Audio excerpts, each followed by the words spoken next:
Bonjour et bienvenue dans la suite de la philosophie bouddhiste. On va essayer aujourd'hui d'avoir un épisode charnière entre la playlist numéro 1 par rapport à la philosophie bouddhiste et la playlist qui concerne le niveau 2 de la philo bouddhiste. Et on va essayer aujourd'hui de parler des isolats.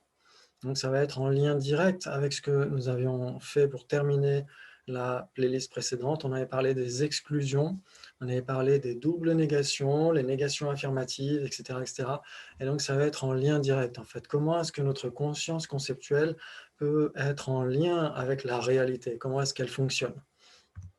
Mais avant ça, très important de toujours se souvenir du pourquoi, du comment. Pourquoi est-ce qu'on essaie d'analyser tout ça? C'est pas pour se faire des nœuds au cerveau, c'est pour euh, essayer de développer l'esprit critique, essayer de développer notre faculté de raisonnement. Et donc, ça ne devrait pas être oublié, en fait. Sinon, c'est comme si on entrait dans l'atelier d'un ébéniste pour la première fois. Au moment où il est en train d'aiguiser ses ciseaux, on pourrait se poser la question, tiens, il fait un drôle de métier. C'est pas très intéressant comme métier. Mais parce qu'on oublierait ou on ne connaîtrait pas la finalité. La finalité, c'est pour faire un magnifique ouvrage, c'est pour faire une œuvre d'art. Donc, dans ce cas-là, oui, c'est intéressant d'aiguiser ses ciseaux. Et donc ça, c'est la même chose pour notre conscience conceptuelle. C'est pas réfléchir pour réfléchir parce qu'on n'a rien d'autre à faire ou parce qu'on est obsédé par l'analyse, la réflexion, c'est pas du tout le cas. C'est pour en voir la finalité, pour voir que ultimement, ça peut nous servir ensuite sur la voie vers l'éveil et bien sûr de manière très temporaire dans la vie au quotidien. C'est toujours utile de développer l'esprit critique. Très bien, donc on va essayer de voir le sens précis de l'isolat de peau. Donc ici, étonnamment, ce n'est pas la définition. La définition de l'isolat de peau n'est pas donnée. C'est simplement le sens précis, mais pourquoi pas? On pourrait dire que c'est similaire à la définition de l'isolat de peau, pourquoi pas? Donc ici, c'est peau, mais ça pourrait être tasse, tapis, fleurs, etc. Donc le sens, c'est ce qui est l'opposé de ce qui n'est pas un avec peau. Donc, on avait vu avec les exclusions, les affirmations négatives, les négations affirmatives, on avait vu que on pouvait dire que si on dit que cette tasse est un pot, par exemple, donc ce pot est l'opposé de ce qui n'est pas pot. Et un pot en terre cuite est aussi l'opposé de ce qui n'est pas pot. Un pot bleu est aussi l'opposé de ce qui n'est pas pot. Donc là, c'est ce qu'on avait vu, ça veut dire que non-non-pot, c'est une généralité qui a d'innombrables instances. Pot en terre cuite, pot bleu, etc. sont des instances de la généralité non-non-pot, puisque ce sont aussi des non-non-pots. Alors que l'opposé de ce qui n'est pas un avec pot, là, c'est beaucoup plus spécifique. Ça veut dire que ce qui est cela, il n'y a que pot. Pot bleu n'entre même pas dans cette catégorie. Et donc, ça veut dire que l'opposé de ce qui n'est pas un avec pot n'est pas une généralité parce qu'il n'y a pas plusieurs instances. Il n'y a que pot qui soit l'opposé de ce qui n'est pas un avec pot. Il n'y a rien d'autre, même pas pot en terre, pot en métal, etc.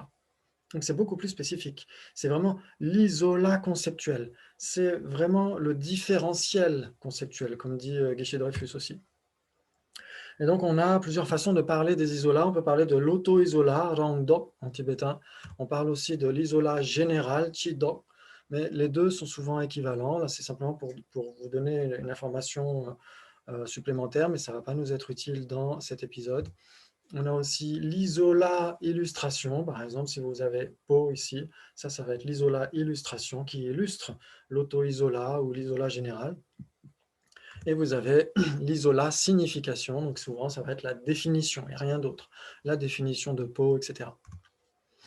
Très bien, donc selon le très grand maître Dhamma Locho Rinpoche, l'un de mes enseignants, il dit ce que l'on comprend comme étant l'isola de peau est ce facteur qui est une négation de non-peau et qui existe avec peau.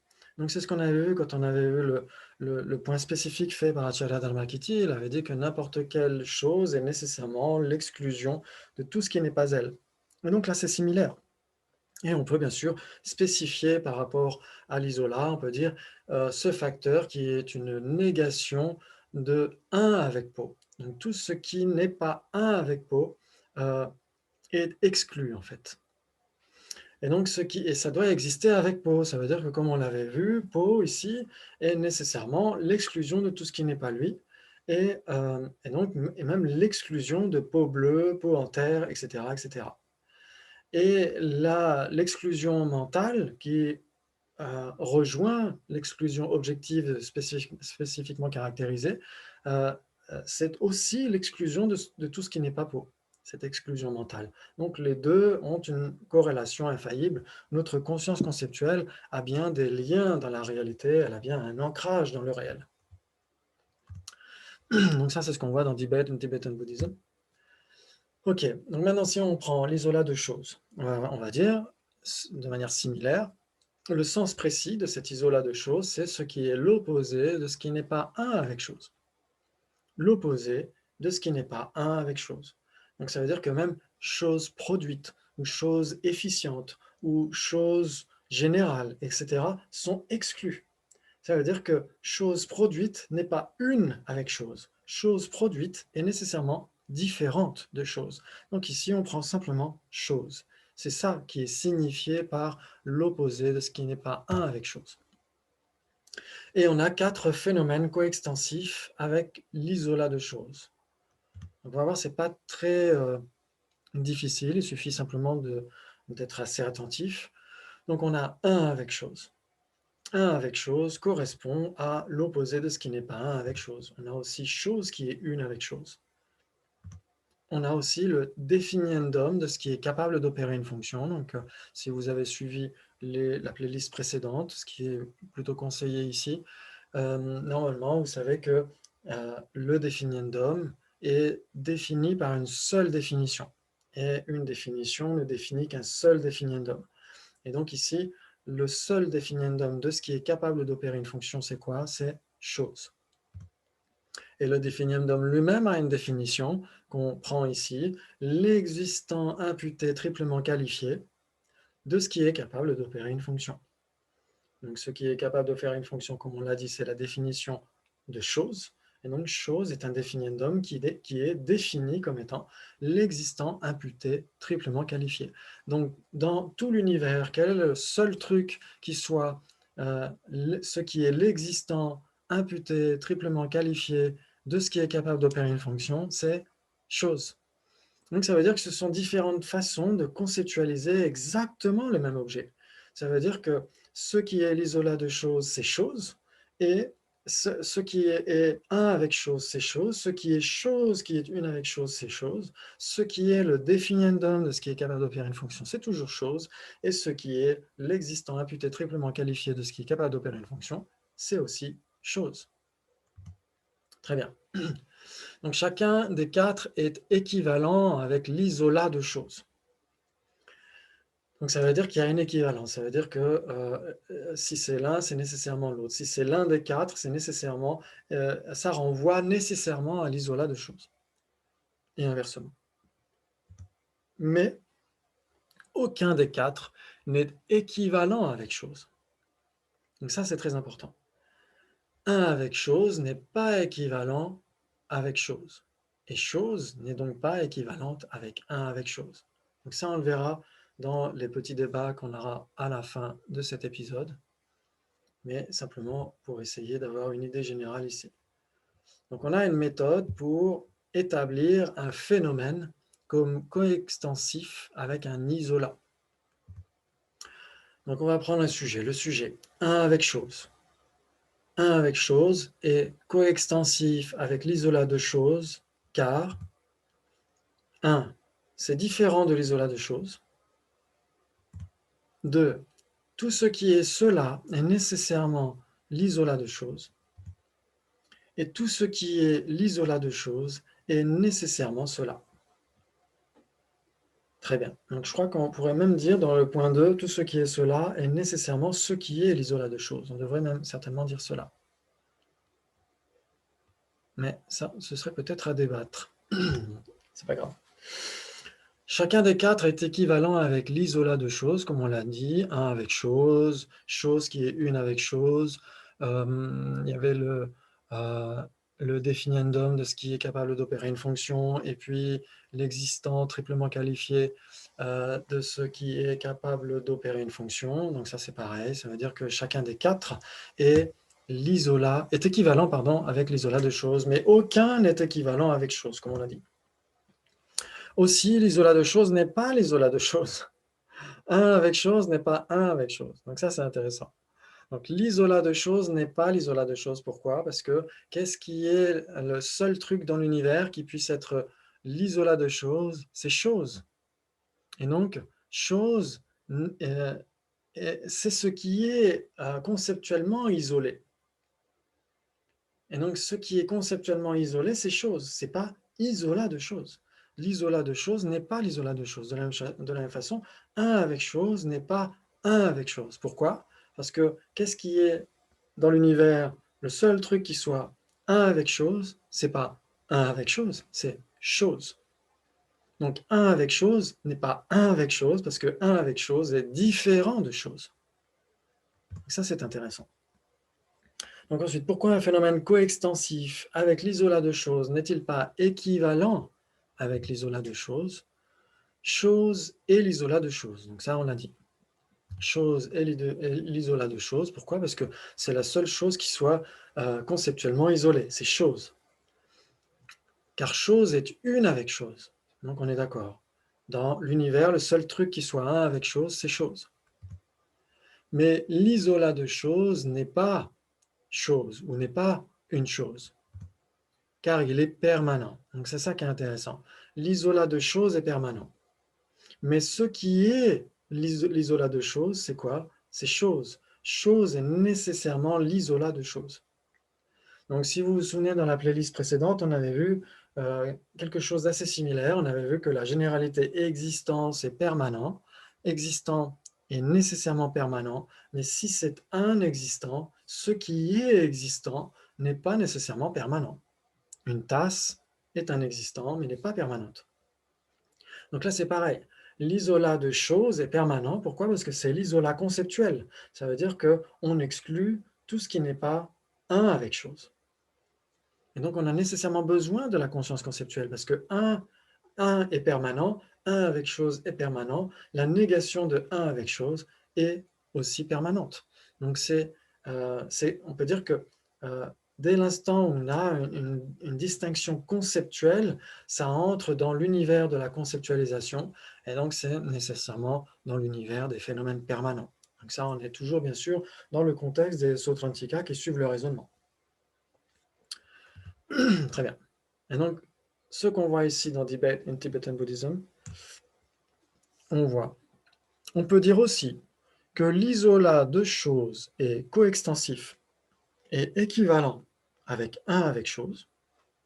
Très bien, donc ça on est d'accord. L'isolat de choses est coextensif et équivalent avec un avec chose. Pourquoi? Parce que si c'est un avec chose, c'est nécessairement ce qui est l'isolat de choses. Chose qui est une avec chose, etc., etc. Donc là, c'est pareil, les phénomènes qui sont coextensifs. Cependant, on doit dire que l'isolat de chose est contradictoire avec les phénomènes qui lui sont coextensifs.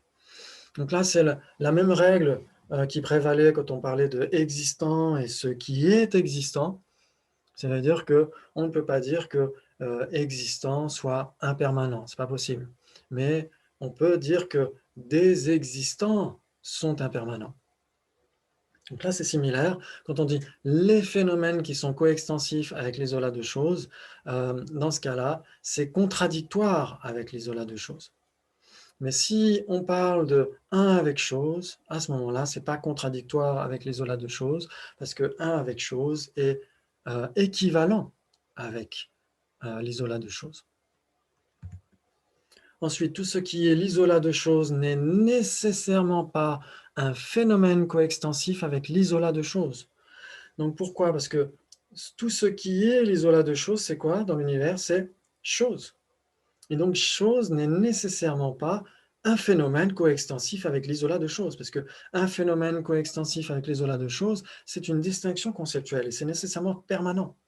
C'est propositionnel en fait, c'est discursif, c'est permanent, c'est conceptuel. Et tout ce qui est un phénomène coextensif avec l'isolat de choses n'est nécessairement pas l'isolat de choses. Donc ça veut dire que là, on parle au sens général. Phénomène coextensif avec l'isolat de choses, c'est nécessairement contradictoire avec l'isolat de choses. Mais si c'est l'un, si on choisit l'un, par exemple, un avec chose, etc., non seulement ce n'est pas contradictoire, mais en plus c'est équivalent avec l'isolat de choses. Ainsi, il n'y a aucune base commune entre eux, entre phénomène coextensif avec l'isolat de choses et isolat de choses. Donc si par exemple vous avez chose, chose ici c'est ce qui est distingué conceptuellement, donc on a chose ici. Donc c'est le référent de nos distinctions conceptuelles. Donc chose existe, elle est impermanente, etc. Elle vit sa vie de son propre côté, elle existe par ses propres caractéristiques. Pour les Sautrantika, c'est un phénomène spécifiquement caractérisé, etc. Et donc on peut la différencier conceptuellement selon 4 façons, au minimum. Peut-être qu'il y en aurait plus, c'est possible, mais là on a au moins 4 façons de la distinguer conceptuellement. On va dire un avec chose. Qu'est-ce qui est un avec chose? Chose. Qu'est-ce qui est chose qui est une avec chose? C'est chose. Qu'est-ce qui est le définiendum de ce qui est capable d'opérer une fonction? C'est toujours chose. Et qu'est-ce qui est l'existant imputé triplement qualifié de ce qui est capable d'opérer une fonction? C'est toujours chose. Donc les 4 ici sont contradictoires. C'est-à-dire que 1 avec chose n'est nécessairement pas chose qui est une avec chose, et chose qui est une avec chose n'est nécessairement pas une avec chose, parce qu'il n'y a que chose qui soit une avec chose, etc., etc. Mais tout ce qui est l'un, tout ce qui est un avec chose, tout ce qui est chose qui est une avec chose, tout ce qui est le définiendum, etc., tout ce qui est l'existant imputé triplement qualifié, etc., c'est nécessairement ce qui est l'autre. Parce que tout ce qui est un avec chose est nécessairement tout ce qui est chose qui est une avec chose, puisque c'est nécessairement chose. Très bien. Donc ce que dit Debate, toujours page 427, d'un autre point de vue, une base commune entre l'isolat de choses et un phénomène coextensif avec l'isolat de choses n'est pas possible. C'est-à-dire qu'il n'y a rien qui puisse être les deux. Il n'y a rien qui puisse être à la fois l'isolat de choses et un phénomène coextensif avec l'isolat de choses. Ce n'est pas possible. Car tout ce qui est l'isolat de choses est nécessairement un avec chose. Parce que qu'est-ce qui est l'isolat de choses? C'est chose. Et donc chose est nécessairement une avec chose. Alors que phénomène coextensif avec l'isolat de choses, est-ce que c'est un avec chose? Non. C'est très différent de chose. Cependant, tout ce qui est un phénomène coextensif avec l'isolat de choses n'est nécessairement pas un avec chose, c'est ce qu'on vient de voir, mais est différent de chose. Phénomène coextensif avec l'isolat de choses est nécessairement différent par le terme et par le sens. Très bien. Donc on va essayer de jouer un petit peu. On va essayer d'abord de comparer phénomène qui est équivalent avec chose et chose. Donc là, on n'est pas en train de parler des isolats, etc. C'est simplement pour revenir à un niveau un peu plus basique. Phénomène qui est équivalent avec chose et chose. On va essayer de comparer les deux. Très bien. Qu'est-ce qui pourrait être les deux? À la fois ce qui serait un phénomène équivalent avec chose et ce qui serait chose, produit par exemple. Pourquoi? Parce que si c'est une chose, c'est nécessairement un produit. Si c'est un produit, c'est nécessairement une chose. On est d'accord? De l'autre côté, produit est équivalent avec chose. C'est un phénomène qui est équivalent avec chose. Parce que si c'est, comme on vient de le dire, si c'est une chose, c'est nécessairement produit. Si c'est un produit, c'est nécessairement une chose. Donc produit est à la fois un phénomène qui est équivalent avec chose et une chose. Maintenant, qu'est-ce qui pourrait être un phénomène qui est équivalent avec chose et qui ne serait pas une chose? Roulement de tambour. Vous pouvez mettre sur pause si vous voulez prendre le temps de réfléchir. Normalement, il n'y a rien. Normalement, il n'y a rien. Pourquoi est-ce qu'il n'y a rien? Parce qu'on est en train de chercher quelque chose qui serait équivalent avec chose. C'est-à-dire que si c'est ça, c'est nécessairement chose. Si c'est chose, c'est nécessairement ça. et qui ne serait pas chose. Et donc, ce n'est pas possible, bien sûr. Là, il y a une contradiction logique imparable. Ensuite, qu'est-ce qui pourrait être chose, mais pas phénomène, qui est équivalent avec chose? Là, c'est pareil, si vous voulez prendre le temps de réfléchir, vous pouvez mettre sur pause. Et normalement, un vase, une tasse, un pot, une fleur, une personne, une conscience, etc., sont des choses, sont des phénomènes produits, mais ne sont pas équivalents, des phénomènes qui sont équivalents avec chose. Pourquoi? Parce que si c'est un vase, c'est une chose, on est d'accord, mais si c'est une chose, ce n'est pas nécessairement un vase, ça peut être un tapis. Donc, il n'y a pas d'équivalence. Ici, il y a trois possibilités entre vase et chose. C'est-à-dire que si c'est un vase, par exemple, la première possibilité, c'est ce qui serait les deux, vase et chose. On va prendre le vase bleu. Vase bleu est un vase. Le vase bleu est une chose. Maintenant, une chose qui ne serait pas un vase, une fleur. Une fleur est une chose, mais une fleur n'est pas un vase. Et ce qui serait ni chose ni un vase, l'espace incomposé, par exemple. Donc on a trois possibilités entre vase et chose.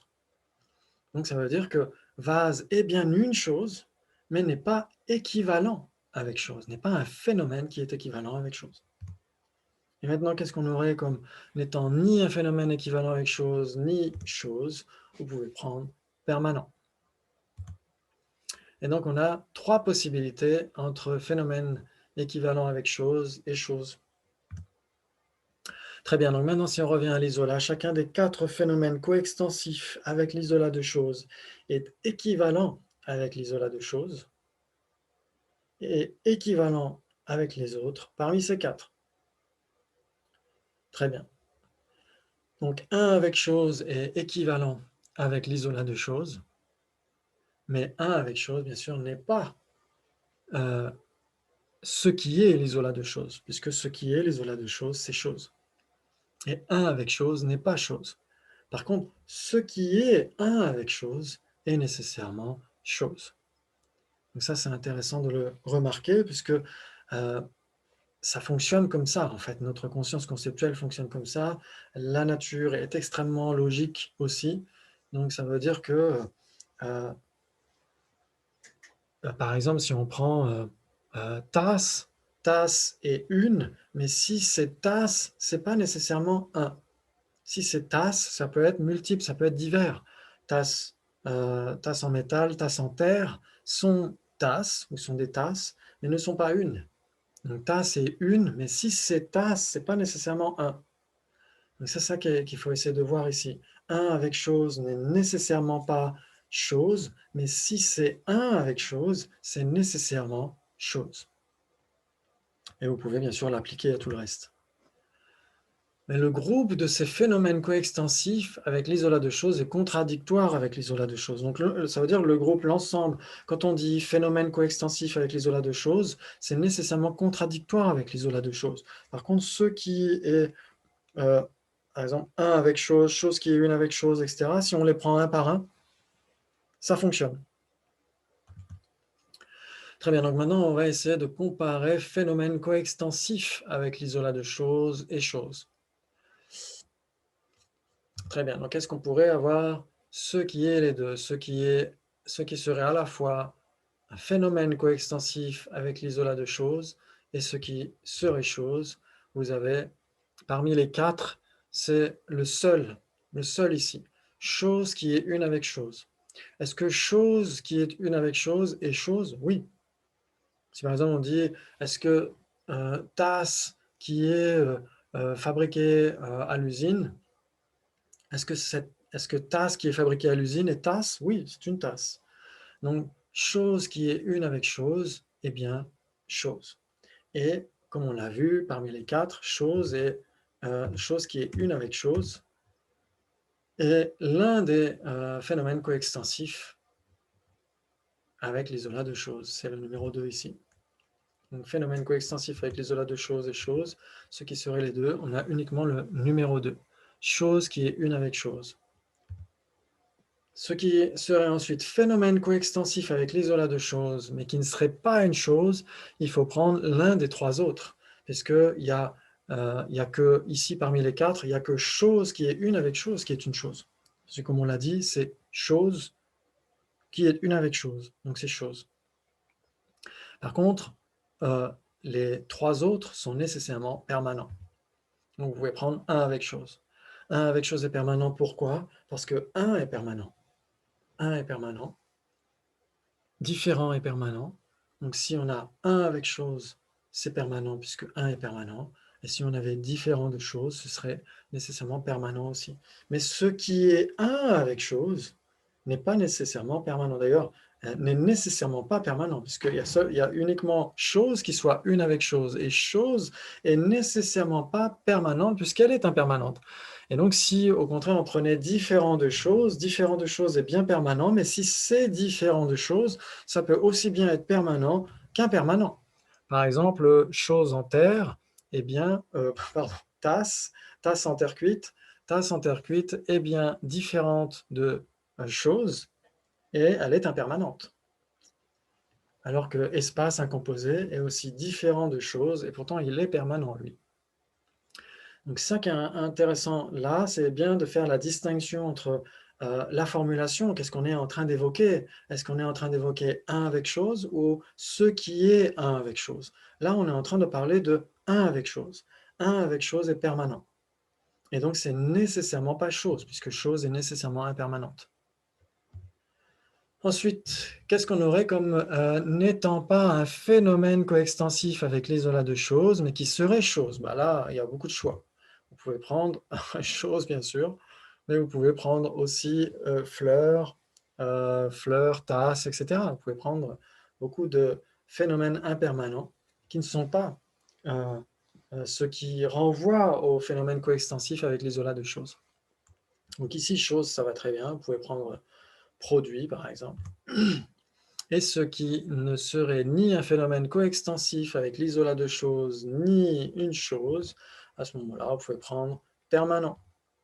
Et vous avez donc 4 possibilités entre phénomène coextensif avec l'isolat de choses et chose. Très bien. Maintenant, ça va être assez semblable, ce qu'on va voir ici. Phénomène coextensif avec l'isolat de choses et permanent. Il y a quand même une possibilité. Normalement, c'est assez similaire avec ce qu'on vient de voir, puisque parmi les 4 phénomènes coextensifs avec l'isolat de choses, il y en a un seul qui est impermanent. C'est chose qui est une avec chose. Chose qui est une avec chose est nécessairement une chose. Et donc, elle est nécessairement impermanente. Alors que un avec chose, le définiendum de c'est nécessairement permanent. Donc, ce qui est les deux ici. Ce qui est les deux, prenez un avec chose, c'est plus simple. Un avec chose est nécessairement un phénomène coextensif avec l'isolat de chose, et un avec chose est permanent. Ensuite, A et non B, ce qui serait un phénomène coextensif avec l'isolat de choses, mais pas permanent, là, normalement, vous devriez être capable de le dire, c'est justement l'un des 4, le seul qui soit impermanent, chose qui est une avec chose. Maintenant, ce qui ne serait pas un phénomène coextensif avec l'isolat de choses et qui serait permanent, là c'est pareil, vous avez le choix. Il y a beaucoup de phénomènes qui peuvent être choisis. Vous pouvez prendre espace incomposé. Espace incomposé est bien permanent. Espace incomposé n'est pas un phénomène coextensif avec l'isolat de choses. Ça n'a rien à voir. Et ni l'un ni l'autre, qu'est-ce que ça pourrait être? Vous pouvez prendre table. Vous pouvez prendre table. Et même, avec un peu d'ironie, vous pourriez prendre chose. Chose n'est pas un phénomène coextensif avec l'isolat de choses et chose n'est pas permanente non plus. Donc ça, c'est la petite touche d'humour dans ces domaines compliqués. Et ensuite, comment est-ce qu'on pourrait comparer phénomène coextensif sans S avec l'isolat de choses et définition? Et donc là, vous pouvez vous amuser à trouver combien de possibilités entre les deux. Voilà, merci beaucoup et à très bientôt. On essaiera de terminer cet épisode avec la réponse à ce dernier débat et ensuite on parlera des différentes écoles philosophiques. Merci beaucoup.